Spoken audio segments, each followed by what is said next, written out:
Welcome back to Getting Her to Say. I do my video dating vlog as I go through the journey of getting happy and healthy and loving myself, understanding myself, healing, and finding somebody I like enough to pursuing relationships, getting engaged, and then getting married. I am not even close to that right now, but I have been out of singleness for, what's it, 21st? About a month. I have not been on a date. I don't know how many girls I have attempted to talk to, and it has not worked. I don't know what I'm doing. I've downloaded 5 dating apps, deleted 3 of them, considering deleting the last 2.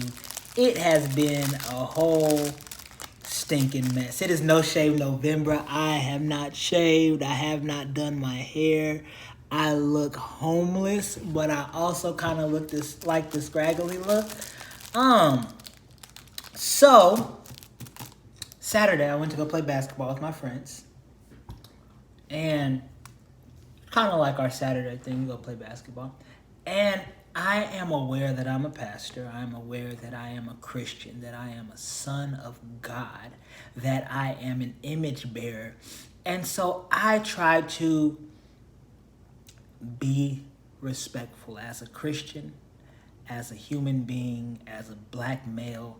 Like, I want to break the stereotype. I want Christianity to be not frowned upon, but like, yo, you can be a Christian and really hoop. You can be a pastor and really hoop. So I rolled my ankle. I didn't roll my ankle. Somebody went under me when I jumped, and my ankle has just been gone for about 3 weeks. And it rolled up, fat, like the size of a tennis ball. And so I'm almost back, but not quite, because I ran in to do a layup, and I jumped off my left foot, and it stuck to the ground. It did not. I don't have all the mobility back in it. There's still some swelling in it.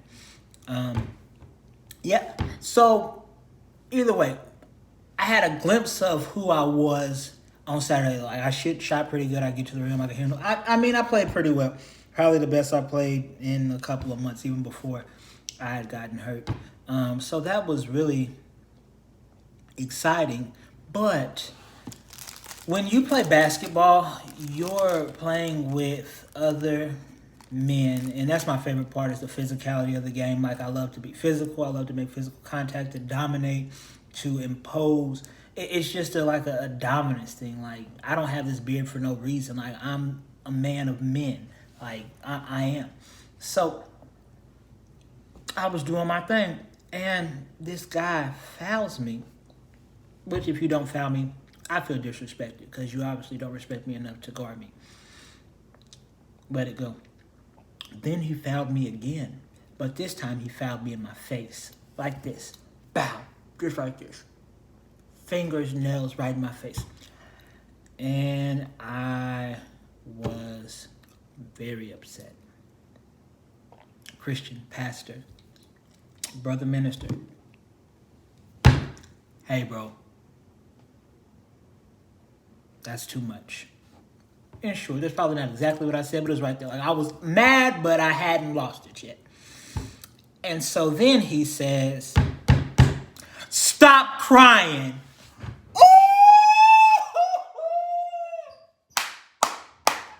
Stop crying. Bet. So then I lost it. And all right, bet. So we go on a trip down the floor, come back. I give him a nice little finish on him, because I like the contact. Like, I'm going through you. You're gonna foul me. I'm finna make you work for this foul, buddy. Move him out the way and finish. And then I let him know very clearly that if he fouled me again, I was going to drop him on his head. Now, the issue with making threats is that you have to make good on your threat, or your word has no weight. There's a security guard right behind the desk. He's an officer who drives an officer car. It says police on it. Has a gun on his hip. Pretty sure if you fight, you're going to jail. If not, you'll be kicked out and not allowed to come back for a while, I'm sure. So I've weighed all these options, And I don't care at this point. If you foul me again, I'm dropping you on your head and it's going to be a problem. And I'm going up and down the court, just like when the boy landed under my foot last time, thinking of ways that I can hurt this young man. And in my mind, I'm like, yeah, it's over for you. You got one more time. And then he comes down court and tries to do a layup, and I hit him hard. Boom. I held back because there was bleachers there, and I wanted him in the bleachers on top of him on his back. But I just checked him like, yeah, I'm here. And then I antagonized him for the rest of the game. Antagonized him. We won, and my friends are there, and they know that I'm volatile. I'm a product of where I grew up and how I grew up. Like I'm there for it. Like I'm chill, mind my own business, playing. Like I really don't even talk until you tick me off, and then I'm there for it. I'm cool, but like a hookah lounge, I am with the smoke. I am for it, brother. If you started, I'm staying in it, and I'm not gonna let up until I leave. And so my friends are like, Carvel, walk in the spirit and not the flesh. Shut up. You mean everybody else was like, chill, calm down. And I was like, let me slap you in your face and tell you to stop crying. And they was like, oh, okay, I understand. Now we understand. I know I'm not just being crazy. So this is the issue. It don't take very much for me to go from here to here. There's no in-between game, just like my game. I'm not shooting mid-range. I'm going three-point line or layup. I know that I'm not supposed to act like that. And while I do allow myself to get there, because sometimes you just need to show people, like, we're not going to play this game. I had to apologize to him because I was wrong. Regardless of what he did, I was wrong. And I should not have allowed myself to get to that point. So I had to apologize to this young man. And it was so hard. I was like, I'm sorry for pushing you and for threatening you. I apologize. He said, it's cool. And I walked off. Look at this, like my teeth clenched. I was mad because I hate apologizing. And it's your fault. Like if you wouldn't have been if you wouldn't have been messing with me, I never would have went there. But because you wanted to go there, I had to show up to the party. So that's where I was, and I apologize, and that was awesome. I have been extremely lonely. It has been bad. Like, I really just want... Oh, I saw this fine girl. She was gorgeous. I saw her on one of the dating apps, but she was in the same vicinity of a girl that I had been flirting with openly. So I was like, that's probably not a good look because she may run with her. Just kind of things. I was like, she may run with her. And if I'm trying to talk to her and her, even though I wasn't trying to talk to her, I was just flirting with her, it'll probably look like, hey, he's trying to talk to both y'all. And I'm not that guy. So we went to this thing, and they were both there right next to each other. And I was like, what? But she had a mask on. So I was like, hey. Because my friend was right. It was her, the girl that I've been flirting with, and then the friend, and then her friend, the other girl, and then her friend, and then the other girl. And I was like, hey, tell her to pull down her mask. Like, just put your hand on and pull it. Because I wanted to see her face. She was cute. She had pretty hair, pretty eyes. I wanted to see her face, though, like, because you couldn't see none of this. I want to see all that chocolate brown, long, pretty, curly hair, fine. And I was like, oh. And she pulled her mask off and started talking, and I was like, dang, she fine in real life. And it was weird because I started like flirting, like I was trying to reach across the table and touch her hand, but she was so far. I think she taller than me too. But when she left, I approached her and talked to her. It was amazing because generally I don't, but I did. And for me, that's awesome. So yeah, I approached the girl and talked to her. And it was at the same place where I saw the girl who looks like Nafisa Williams. I love that place. I might just start going there now just because every time I go there, I see a beautiful chocolate brown woman. Yeah.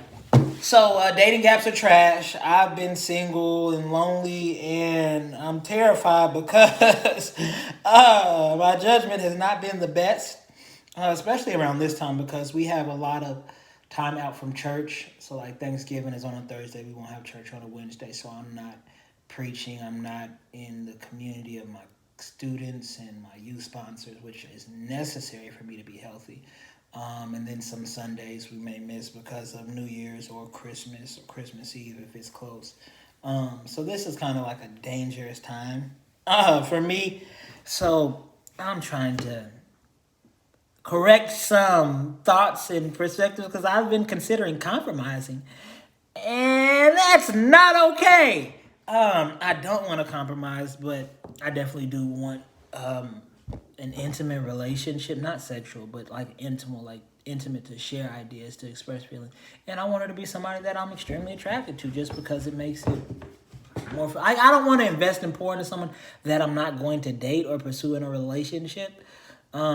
In that capacity, like I do in ministry and friendships and stuff like that, but it's not the same intentional way that I'm thinking of. So yeah, I need to communicate that better in another video. So I'm there, and so that was a struggle for me, probably from Thursday. No, yeah, from Friday to yesterday. It was rough, and then I went to work today, and it was really good because I worked and spent some intentional time with God, which is probably what I should have been doing in the first place.